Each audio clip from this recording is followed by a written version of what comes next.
Oi pessoal, lembra de mim? Dimitri, tudo bem? Bom, eu sei que o assunto de hoje não nada tem a ver com cachorro. Quer dizer, tem a ver com cachorro. Mas eu só quis mostrar pra vocês o meu cachorro, o nome dele é Cauã. Ó, né Cauã? Ó, tá brabinho aqui porque ele quer descer, ele tá com fome. E a gente não levou ele pra comer. Né? Tem que comprar ração pra ele e beber água, né Cauã? Né Cauã? Vem Cauã! Vem Cauã! Ó! Viu, gente? É só pra dar um oizinho aí pra galera aqui, ó. Dá um oi pra galera do YouTube. Viu, Cauã? Então desce, Cauã. Isso, já. Então, só pra fazer uma apresentação descontraída aí, galera, do meu cachorro, que eu tanto amo. Então, qual é o assunto de hoje que eu gostaria de conversar, galera? Bom, um assunto bacana, mas ao mesmo tempo muito abstrato e muito difícil, porque não foi provado pelas religiões, não foi provado pelo homem, não foi provado por nenhum tipo não foi provado pela ciência, não foi provado por nada. São apenas concepções relativas da nossa limitação como ser humano em virtude do perfeito, em virtude do que é abstrato para nós, né? E o que eu estou querendo dizer com isso? É sobre Deus. E o assunto desmembrado sobre Deus é a questão da onisciência, da onipresença, da onipotência de Deus dentro dos relatos bíblicos. Ou não só pelos relatos bíblicos, mas pela compreensão do homem em relação a Deus. E tudo converge em cima dessas três coisas. Que Deus é onisciente, onipresente e onipotente. Não é isso? Onisciente, porque ele tem o poder de todo conhecimento, né? Onipresente, porque ele está presente já sobre todas as coisas, ele vê tudo, porque ele simplesmente ele existe, ele tem um fator causal, independentemente do efeito. E tem o onipotente, porque ele tem o poder de tudo, sobre as coisas, enfim. Não que o homem tenha o poder absoluto sobre tudo, não. Ele tem o poder de algumas coisas. Nós vamos entrar em detalhes depois sobre essa questão. Estou falando em relação ao homem tentar conceituar Deus em virtude dessa tríade, dessa onipresença, onipotência e onisciência, né? Então, primeiro tem essa questão da própria palavra, né? Da etimologia da palavra oni, dessas três palavras. Oni significa o todo. Aí a gente fica tentando, mas como eu falei, são três conceituações, uma de poder sobre tudo, outra sobre conhecer tudo e de estar presente em tudo, por causa do sufixo, do prefixo oni. Então ele é todo. Aí você tenta alicerçar a Deus.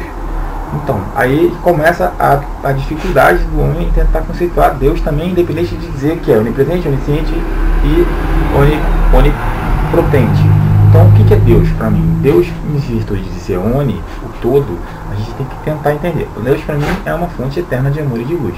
Como assim, fonte eterna de amor e de luz? Eu não conceituo Deus como uma personificação humana, né? Óbvio que não. Se fosse uma personificação humana, o homem não seria onipotente, onipresente e onisciente. Então, se ele fosse uma personificação humana, ele teria que ser igual a nós. Então, nós também teremos que ser oniscientes, onipresentes e onipotentes. Nós não somos oni, nós somos potentes, temos o poder de conhecer algumas coisas, nós temos ciência de algumas coisas, temos conhecimento que nós vamos galgando com o tempo do mundo, né? O homem vai estudando pela questão laboral da coisa, ele vai detendo de conhecimento, independentemente da tecnologia. E a tecnologia está inserida nessa questão do ciente, né? Do conhecimento da ciência, das coisas.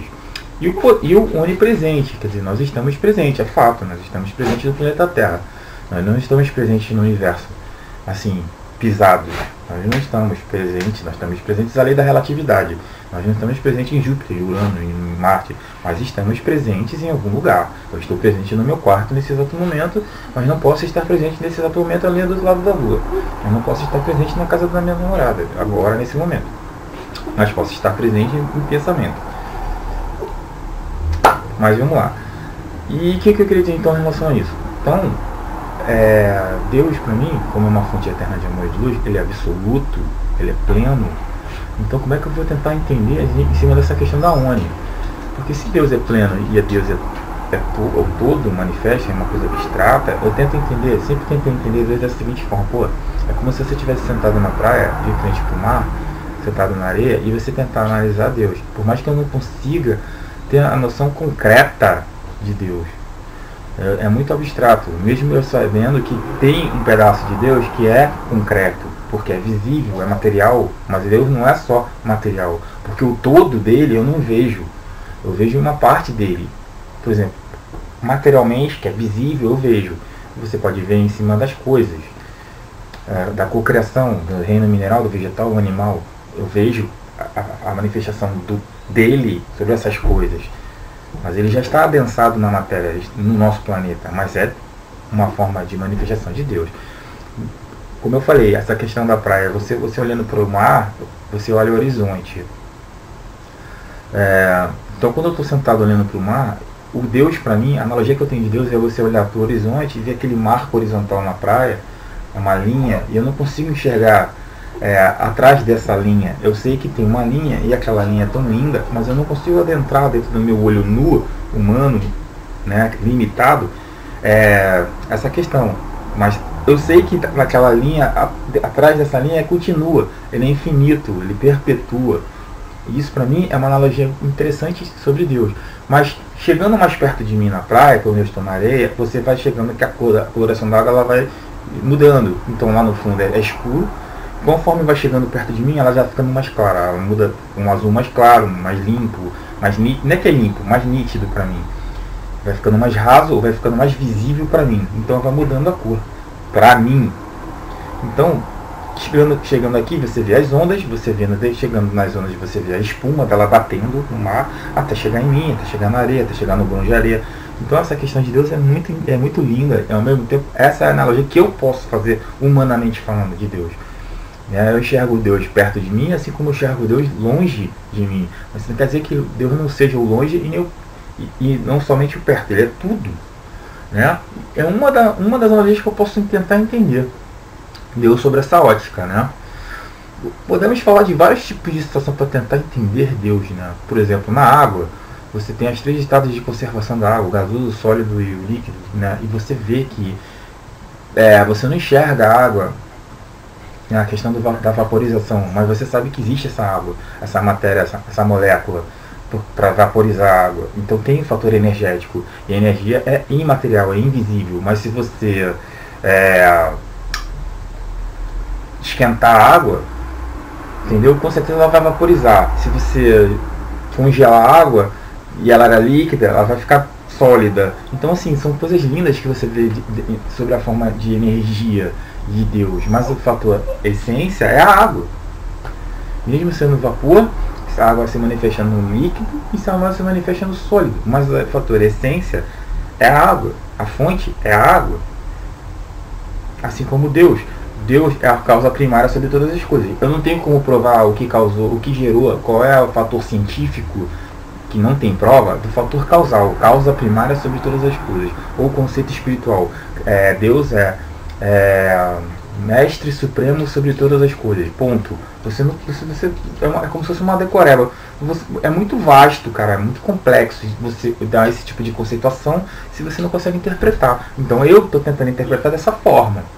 Fiz uma analogia do mar, fiz uma analogia do meu cachorro. O meu cachorro é o reino animal, eu sou o reino animal também, só que na cadeia evolutiva um pouco acima. Tem a planta, reino vegetal, tem as pedras, né? Não sei se tem pedra aqui.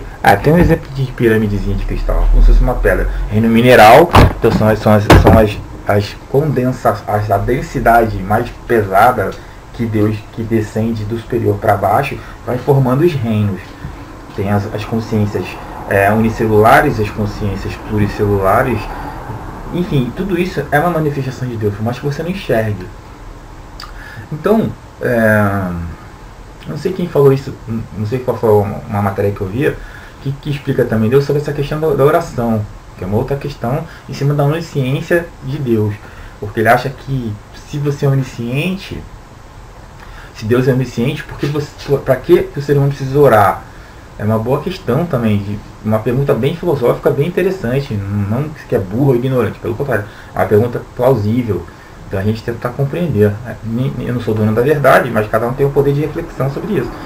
Sobre a onisciência de Deus em relação ao homem. Por que o homem tem que orar se Deus é onisciente? Ou seja, se ele é pleno e ele é o detentor de todo conhecimento sobre as coisas, sobre o universo, sobre você. É verdade, mas assim, no que tange a oração não pertence a Deus. Na minha visão, a minha visão, galera. A oração não pertence a Deus, porque se Deus é a manifestação, é uma causa primária e vai se adensando, que se vai se manifestando nos reinos, tá? Por que o homem precisa orar? Porque como nós somos limitados e queremos entender ou enxergar ou conceituar Deus, a nossa forma mais perto, entre aspas, de tentar conversar com Deus ou entender Deus ou achar que Ele está nos ouvindo é através da oração. E a oração é um fator energético. A oração emana energia em virtude dos nossos pensamentos. Se o pensamento é bondoso, se o pensamento é puro, essa oração chega ao fator sublime que é Deus. Mas isso também não quer dizer que Deus não vá te ouvir, ou que essa energia não chegue perante a Ele. Pode até que chega, mas você também pode orar e essa oração se decoreba. Você lê o Pai Nosso como a maioria lê e é uma decoreba. Isso não quer dizer que não seja uma oração. Não é o fato de não ser uma oração, mas você decora. A oração não precisa ser decoreba. A oração pode ser um pensamento, uma meditação, uma conversa informal com Deus. Porque você está conversando com Deus, você está conversando consigo próprio. Porque você está refletindo sobre os seus problemas, você está querendo entender o que você está fazendo aqui, qual a sua missão, quais são os seus valores, quais são as suas fraquezas. Você está conversando com Deus, já que Deus é onisciente, onipresente e onipotente, nada mais justo do que você tentar orar e conversar com Ele. Eu só quero dizer que a oração, gente, é uma única maneira do homem tentar conversar com Ele.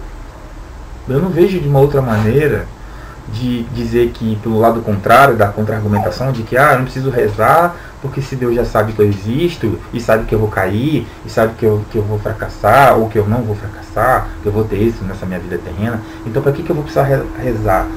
Bom, eu discordo dessa tese de que não há necessidade de eu fazer nada.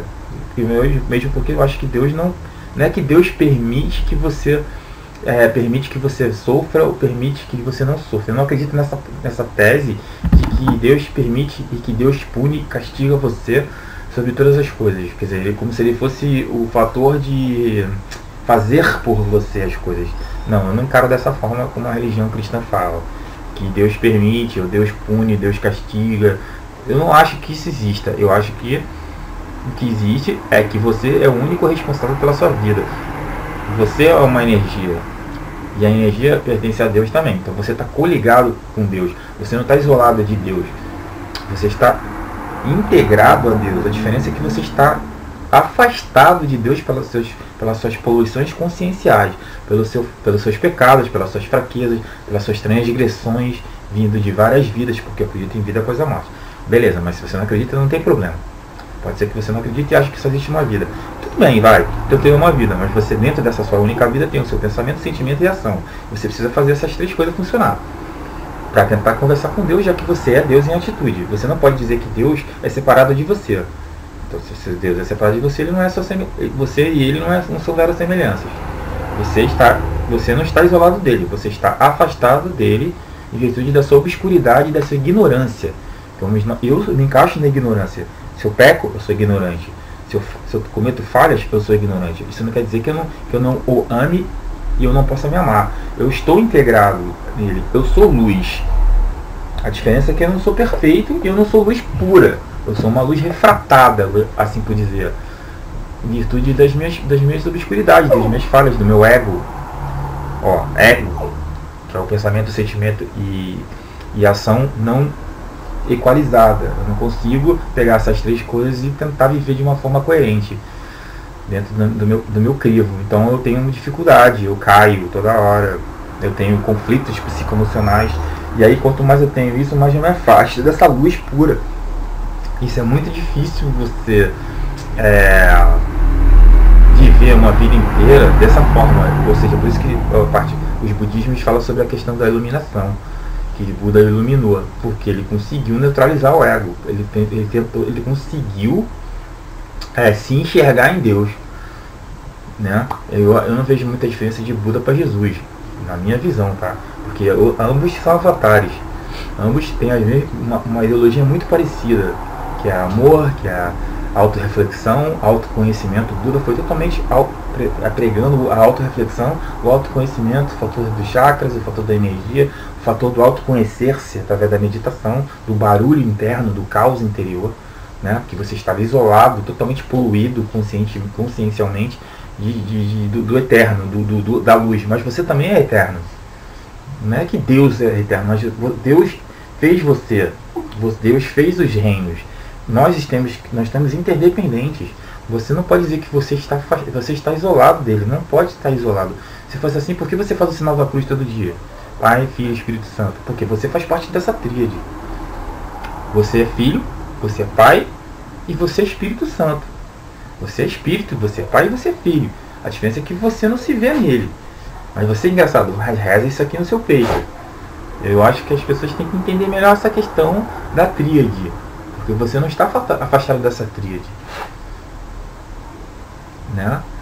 Então eu acho isso é muito legal tentar conversar sobre essas questões. Né? Eu acho muito bacana. É dificílimo, né? O homem tentar entender, ao invés de decorar as coisas, ou ver que só tem isso no manuscrito ou no documento. Tenta você entender essa oração.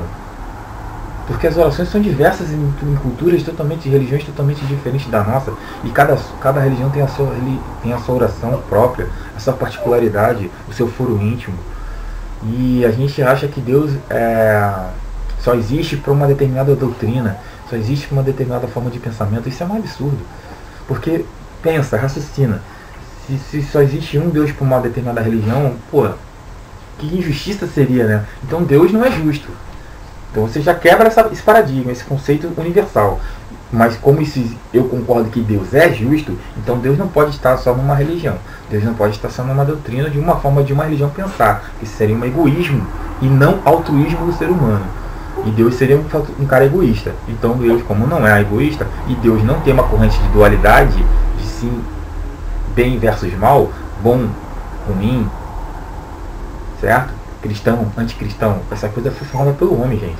Deus não tem anti, o Deus não é negativo, Deus é positivo, ele não bloqueia emoções, não existe predisposições de maneiras de pensar. Deus simplesmente é, ele manifesta. O que eu não consigo é provar o fator causal, causa primária sobre todas as coisas. Você lê isso nas religiões, nos artigos, nas teses, em revistas científicas, que fala pela nossa limitação que Deus é mestre supremo sobre todas as coisas, fator causal sobre todas as coisas, verdade absoluta, saber absoluto. Mas você não explica esse absoluto. Você não que causa primária sobre todas as coisas? Se nós somos parte dessa causa primária, nós somos efeito dessa causa primária. Como é que você explica como nasce essa planta, né? E toda essa questão linda da planta crescer, fertilizar, germinar e virar isso aqui. Como é que uma pedra vira aquela pedra? Como é que um animal são tão diferentes uns dos outros?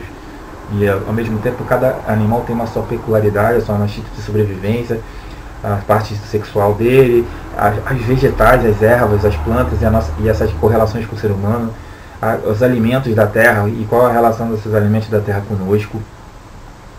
Então, e nós mesmos, né, como seres humanos. Nosso corpo biológico é perfeito, gente. E cada errinho faz a gente desencarnar ou morrer. Um erro, uma falha química ou biológica do ser, a gente vai a óbito. Para você ver a beleza da coisa molecular, do corpo humano, de tudo que Deus criou em nós. Quer dizer, a gente só não consegue entender como foi feito isso, né? Que é o tal da fator causal, né? Mas enfim, eu acho muito legal, muito lindo essa questão desse tema de onisciência, onipresença e onipotência e a correlação dessas três coisas com relação ao do motivo o porquê de nós orarmos tanto, né? E eu acho isso legal. Tem gente que, como eu falei, discorda, acha que não precisa orar, porque se Deus tem todos esses poderes e todas essas forças, é perda de tempo do homem orar. Eu discordo, na minha visão, como eu já expliquei antes, que é necessário do homem tentar conversar com uma coisa, por mais que ele não enxergue, ou não veja, ou até não acredite, mas isso não quer dizer que ele não seja bom ou que Deus não saiba que ele é uma pessoa boa. Olha os ateus aí. Os ateus não são mau caráter. Os autores apenas não conceituam Deus da forma que as religiões conceituam. Isso não quer dizer que ele não seja filho do homem. Isso não quer dizer que ele não faça parte integrante da matéria. Isso não quer dizer que ele esteja no inferno, ou que ele seja um cara ruim, ou mau caráter. Uma coisa não tem a ver com a outra. Ele só não consegue compreender cientificamente, e ele não concorda com a questão criacionista. Ele vai mais para a parte evolucionista do ser. Eu não vou nem para um nem para outro. Eu também não acredito na parte criacionista do Adão e Eva. Eu não acredito nessa tese, assim como eu também não acredito, que eu acho que há falhas na questão evolutiva de Darwin. Eu acho que existe uma falha. E há pessoas que ainda falam da outra questão, que é o elo perdido. Que houve uma falha da parte da teoria das espécies e a questão do criacionismo. Que Deus criou o homem e a mulher, a maçã, aquelas coisas todas. Eu não concordo também que numa dessas... que não tem uma comprovação. São apenas coisas escritas pelo homem, mas você não tem uma prova. Você não tem uma prova concreta. Você tem teses, levantamentos. Assim como você tem o levantamento da terceira hipótese, que é o tal do elo perdido, que eu falei, que nós somos criados por seres extraterrestres, e que os extraterrestres criaram o nosso corpo biológico. Pô, você pode até acreditar, sim, eu também posso acreditar nas outras duas, mas você não tem prova de nenhuma das três. Mas as três são plausíveis de poder tentar um dia compreender a ciência e a espiritualidade. E que dentro da ciência e espiritualidade tem seres também tão inteligentes como Jesus, seres tão inteligentes como outros avatares que encarnaram no planeta. É como você dizer, para várias pessoas de oriental, ele não acha que Jesus é o único governador e o único avatar, mestre supremo sobre todas as coisas. Ele não acha que Jesus é o único filho de Deus. Para o oriental, ele não acha, porque o Buda também é importante, e vários avatares que vieram no planeta também, assim como os próprios extraterrestres. Tem gente que acredita em extraterrestres. São seres altamente evoluídos, que têm uma alta tecnologia avançada, que o homem ainda não consegue deter dessa tecnologia, não faz nem tem consciência disso. Então a gente vai ficar horas e horas conversando sobre essas questões, por mais que as pessoas não acreditassem. Tudo bem. E realmente, eu não tenho como provar a verdade. Eu não tenho como provar nada. Né? Mas são fatores interessantes, assim. Por isso que eu amo filosofia, porque a gente fica trocando uma ideia, como eu estou trocando há 20 minutos, sobre onisciência, onipresença e onipotência, e a questão da correlação da minha parte em relação a tudo isso. Né? Por que eu oro? Por que eu gosto de conversar com Deus? Porque eu gosto de conversar comigo. Mas a maioria vai achar diferente. Nossa, mas você está conversando com você? Nada tem a ver com você orar e aí você está conversando. Você é maluco, esquizofrênico, bipolar, está conversando sozinho? Então você não está conversando em Deus. Se você partir do pressuposto que você é Deus em atitude, e Deus ele está te olhando, mas o movimento de propulsão é seu. Você tem que fazer um movimento em prol da sua própria benfeitoria e não maledicência. Você tem que crescer, você tem que evoluir, você tem que amadurecer, para você tentar se enxergar nele, porque você é ele. É uma questão de tentar enxergar a luz no fim do túnel. Você entra no túnel e você sai do túnel, porque quando você entra tem luz e quando você sai tem luz. E o processo da obscuridade do túnel é o seu caminhar. Olha que tentei fazer essa analogia também. Você entra no túnel longo, esse túnel leva 1 ou 2 quilômetros e é escuro, cara. E aí, conforme você vai andando dentro do túnel, você vê aquela final do túnel. Aquela luz no final do túnel, talvez é a sua transcendência, é o seu despertar. Entendeu? De você tentar se enxergar nele. Que tanto a entrada do túnel quanto a saída e a obscuridade faz parte do processo. Mas você é uma corrente única. Se você está assim na corrente, se a sua onda está oscilando, não é porque Deus quis ou permitiu, é porque você está dessa forma. Né? Mas a maioria das religiões vai falar que não. Um dia Deus vai te ajudar. A esperança é a última que morre. Eu não concordo muito com essas coisas, entendeu? Quem faz o tempo andar em movimento a seu favor é você mesmo. Você tem que fazer alguma coisa para você sair da mesmice, da inércia, né? O movimento é como uma borboleta, né, cara? Entendeu? Não é porque Deus permitiu, entendeu? Eu não vejo muito dessa forma. Mas enfim, galera, o assunto é muito vasto. Não sei se tentei me explicar um pouquinho o que eu acho sobre essa questão da onisciência em relação ao poder da oração. Entendeu? Eu rezo, não todo dia, porque como eu falei, eu não rezo o evangelho, eu não rezo a oração católica, Pai Nosso. Eu rezo uma oração daquilo que eu sinto, e coisa que eu estou com vontade de falar, eu falo. sobre cada dia um assunto diferente. E não necessariamente porque eu tenho que dormir, antes de dormir eu tenho que rezar. Eu também não faço isso. Eu acho que não tem horário para rezar. Isso são quebra de paradigmas que o homem tem que ter para sair da mesmice, para rotulação, para o pré-julgamento, para, sabe, assim, não tem hora para você rezar, não tem hora para você ficar condicionado. Não existe isso, entendeu? Já que a gente está falando tanto de onisciência e onipresença, né, e onipotência, por que você está tão preocupado com horários pré-estabelecidos? Por que você está tão preocupado com a roupa que você veste nas religiões? Por que você está tão preocupado que Deus está te olhando de uma maneira errada? Se Deus é onisciente e onipresente, não é pelo fato dele criar regras para você, cara. Ele simplesmente está naquele lugar. E está em todo lugar, mas ele não cria regras para você. Quem criou a regra foi o homem. Quem criou a regra foi o religioso. Foi o pastor, foi o padre, foi o bispo, foi o detentor daquela determinada religião. E aí eles acham que... E aí criam dogmas para achar que o fiel, que é eu, acredite que não foi ele que está ditando, e sim um mestre supremo, um cara superior ao pastor que está falando. E isso para mim é ridículo. Mas ele cria como se fosse alguém dizisse aquilo para ele, ou ele pega um manuscrito para falar aquilo, para a gente acreditar que aquilo, nós estamos subservientes a Deus.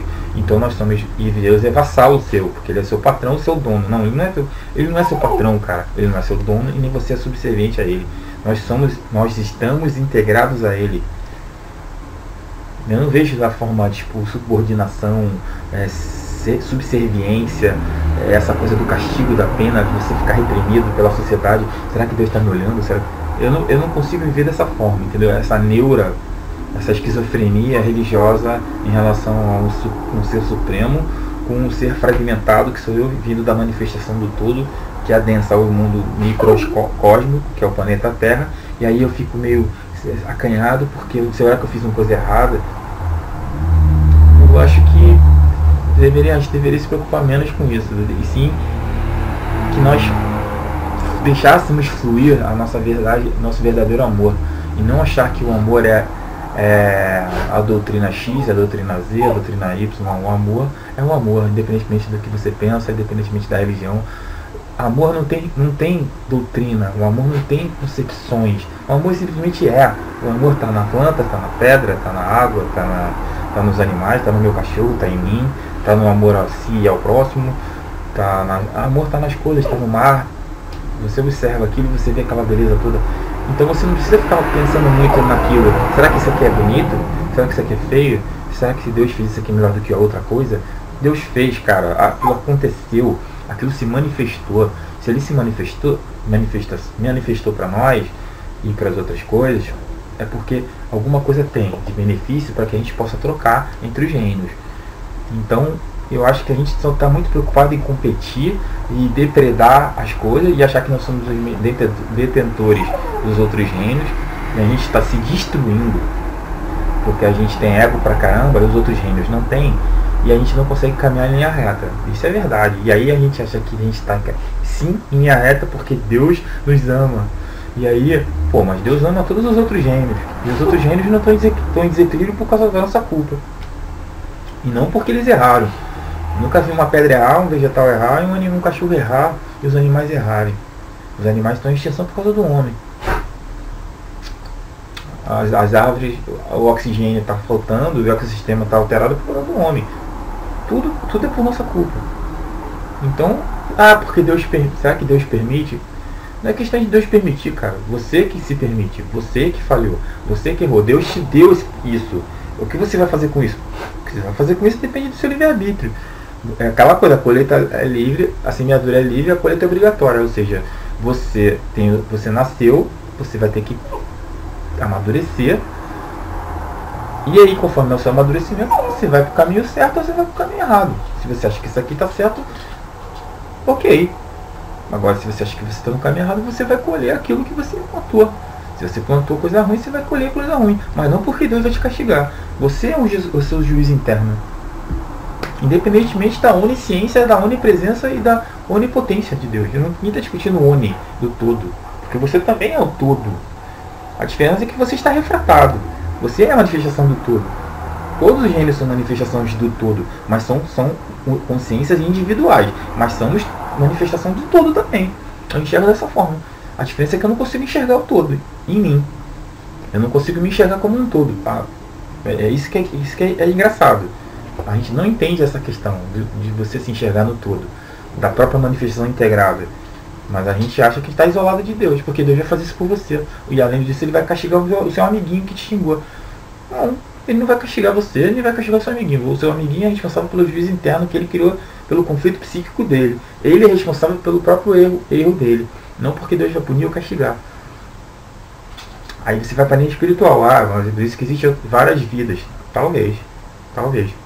Não tem uma prova, mas talvez. Por isso que existem transgressões, iniquidades e imperfeições. Mas eu não posso fazer isso numa vida só, porque é muito difícil eu não me transcender e iluminar numa única vida. Aí você fala, mas isso não existe, vida após a morte. Você vem do pó e vai para o pó. Pô, então deve ser muito engraçado a ciência provar como é que eu choro, como é que eu tô alegre, o que tem dentro de mim, o que isso funciona, o que é sentimento, o que é pensamento, o que é emoção. Será que a emoção é um fator biológico? É um corpo funcional?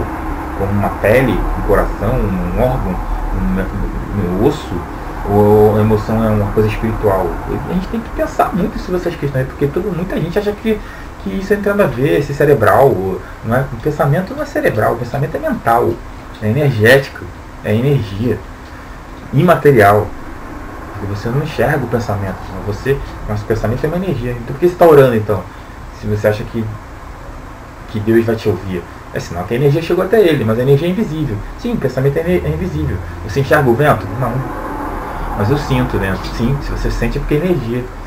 Você não enxerga a molécula da água, você não enxerga as partículas subatômicas, você não enxerga o elétron, o átomo e o próton, mas ele existe.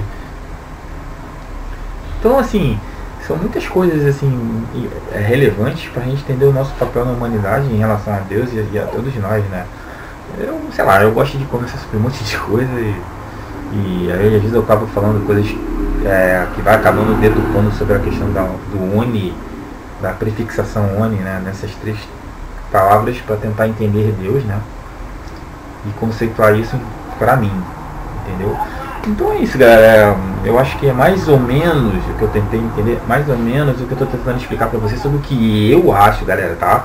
Eu sei que eu vou levar porrada pra caramba ali, e vocês, ou muitos vão achar que eu também, que faz sentido alguma coisa que eu falo, é verdade, ou não. Eu não tô aqui para ser o dono da verdade, detetor.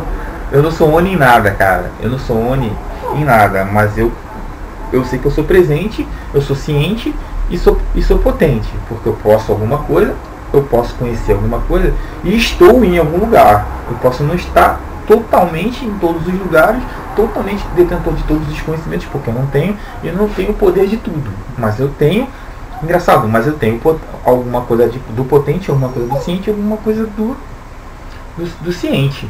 Concorda ou não? A diferença é que eu não consegui transcender, eu não consegui iluminar a ponto de eu ser ONI. Mas eu tenho certeza que nós somos ONI, como Deus. A diferença é que a gente não acha. Entendeu? A questão eu não acho. Então o que é o espírito? Então, nada mais é do que a manifestação do todo também. Só que ele desencarnou, ele morreu. E aí você vai dizer, o espírito ele pode estar. Ele está além do espaço-tempo? Então ele é ONI. Porque se ele anda em qualquer lugar e pode se manifestar em qualquer lugar, porque ele não está mais preso no nosso corpo, mas ele é um corpo mais. Um corpo astral, um corpo mais fluídico que o corpo material, já que já morreu, que isso aqui fede e morre. Então é sinal que o espírito ele também está onipresente, onisciente e onipotente, porque o espírito ele pode estar em qualquer lugar, porque existem várias moradas na casa do meu pai, é verdade, só que de repente o espírito não pode estar em todas as moradas ao mesmo tempo. Aí você vai perguntar por que não? Porque você, quando estava vivo, você tinha um determinado poder de conhecimento, um determinado poder de pensamento, de sentimento e ações. E semeadura livre é colheita obrigatória. Ou seja, você semeou aquilo, você vai colher aquilo. Você não pode semear uma coisa colher uma coisa muito boa se você não semeou aquela coisa boa. Você viveu de uma maneira X, você não vai viver de uma maneira Y em outro lugar. Por isso que, na minha visão, são várias moradas. Ou seja, o que é morada para mim? Que o cristão fala que é céu e inferno. Mas quantos céus? O que é céu? O que é inferno? O que é morada? Morada são vários níveis de consciência. E essas consciências dependem da minha correlação na vida terrena. O que eu penso, o que eu fiz na minha vida aqui. Se meu nível de consciência é melhor em relação a qual o meu motivo de estar vivo, o que é espírito, o que não é espírito, se eu vou virar pó mesmo, se eu não sou nada, se eu sou só um corpinho aqui, um robô, e não sou mais nada, que eu vou virar pó, então você vai morrer achando isso. Você vai para um nível de consciência achando que é isso. E o cara que tem uma visão mais expandida da coisa, vai, quando falecer, ele vai continuar perpetuando aquilo que ele colheu, o que ele pensou, aquilo que ele sentiu e agiu na vida terrena em outro lugar também. É como eu falei, morada para mim são níveis de consciência. Por isso que Jesus falava, vai morar na casa do meu pai, com certeza. Mas como Jesus também não está no abismo, nem no inferno, nem no purgatório, nem no vale dos suicidas. Jesus está num patamar assim, olha o que o cara fazia encarnado. O cara já era um avatar, já era um ser de luz. Por que ele vai estar numa densidade pesada? Ele vai estar numa densidade muito fina, muito limpa. E você, para chegar nele, tem que se iluminar bastante, né? Então é isso, galera. Espero que tenha tentado ser um pouquinho mais simples, apesar do assunto ser difícil, para a gente conversar de repente outros assuntos sobre onisciência, sobre Deus, sobre outras coisas, que esse assunto é difícil mesmo, entendeu? Então é isso, galera, fique com Deus, que eu vou levar o meu cachorro para tomar banho, porque tá ficando tarde e tá cheio de animal na pet lá, coitado, ele tá desesperado aqui, querendo fazer xixi também. Um beijo, fui!